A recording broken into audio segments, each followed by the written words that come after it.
Hello বন্ধুরা, আজকে আমি বানাবো নারকেল দিয়ে সর্ষে পটল।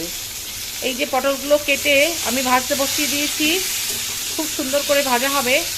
একটু নুন দিয়ে দিয়েছি, আর এর সঙ্গে যে মশলাটা দেবো সেটা অলরেডি আমার বাটা হয়ে গেছে, তবু আমি একবার আপনাদেরকে বলে দেবো কী কী দিয়েছি ওর মধ্যে।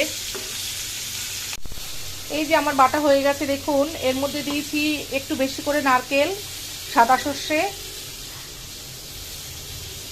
1.5 চামচ সাদা সর্ষে আর 1/2 চামচ কালো সর্ষে, কাঁচা লঙ্কা আর নুন আর অল্প একটু চিনি দিয়ে এই মিশ্রণটা আমি বানিয়ে নিয়েছি।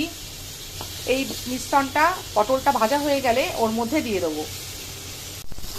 আমার ভাজা হয়ে গেছে, এবার আমি দিয়ে দেবো এই যে মিশ্রণটা আমি বেটে রেখেছি, এই মিশ্রণটা।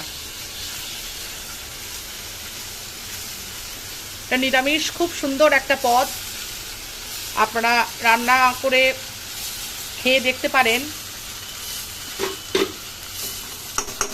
এটা দিয়ে ভালো করে একটু কষিয়ে নেবো, তারপর মিক্সির বাটিটা ভালো করে ধুয়ে জল দিয়ে দেবো এর মধ্যে।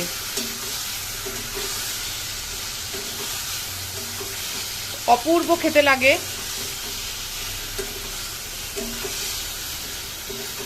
আর যারা রসুন খেতে চান তারা একটু রসুন ফোড়নও দিতে পারেন, আমি কিছুই দিইনি যেহেতু মঙ্গলবার, আজকে আমার পুরোটাই নিরামিষ, সেই জন্য।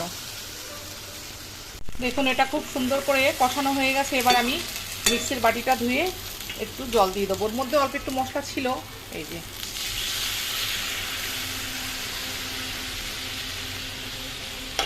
দুর্দান্ত খেতে হয়, এত ভালো গন্ধ বেরিয়েছে।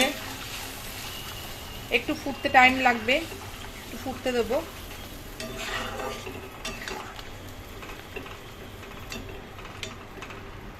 আমি কিন্তু এটা আজকে একদমই ঢাকবো না, না ঢেকেই রান্না, কারণ পটল ভাজতে ভাজতেই সিদ্ধ হয়ে গেছে। আর এটা দিয়ে জাস্ট একটু কষিয়ে ফুটবে, তখন আমি একটু কাঁচা সর্ষের তেল দিয়ে নামিয়ে নেব।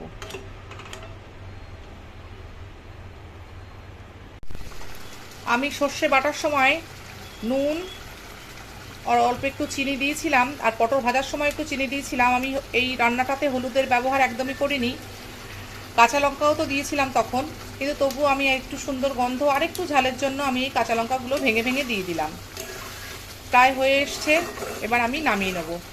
একটু উপর থেকে কাঁচা সর্ষের তেল দিয়ে দেবো, দিয়ে নামাবো। আমি গ্যাস অফ করে দিয়েছি এবং উপর থেকে একটু সর্ষের তেল দিয়ে দিলাম।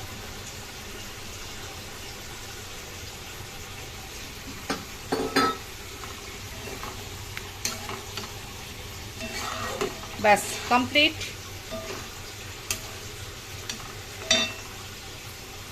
এই যে দেখুন আমি ঢেলে নিয়েছি, দেখতেও যেমন অসাধারণ হয়েছে, তার থেকেও বেশি খেতে বেশ ভালো লাগবে। এটা আমি আগে বহুবার করেছি। যারা একদম নিরামিষ রান্না করে খান তারা কিন্তু আমার এই পদটা রান্না করে দেখতে পারেন। আশা করি সবার ভালো লাগবে। আর আপনারা প্লিজ আমাকে কমেন্ট করে জানাবেন, ভালো লাগলেও জানাবেন, খারাপ লাগলেও জানাবেন। আর আমার যে সবটাই ঠিক, আমার যে ভুল হতে পারে না, এটা কিন্তু কোনো কথাই নয়। আপনারাই অবশ্যই আমার ভুলটা ধরে দেবেন, তাহলে আমার নিজের খুব ভালো লাগবে, কারণ আমি ভুলটার সংশোধন করতে সুযোগ পাবো। প্লিজ আপনারা কিন্তু কমেন্ট করবেন কেমন, আজকে রান্নাটা কেমন লাগলো আমাকে জানাবেন। আর ভালো লাগলে একটা লাইক করবেন, আর অবশ্যই কমেন্ট করে জানাবেন। তাহলে দেখা হচ্ছে অন্য একটি ভিডিওতে। আজ আসি, টাটা।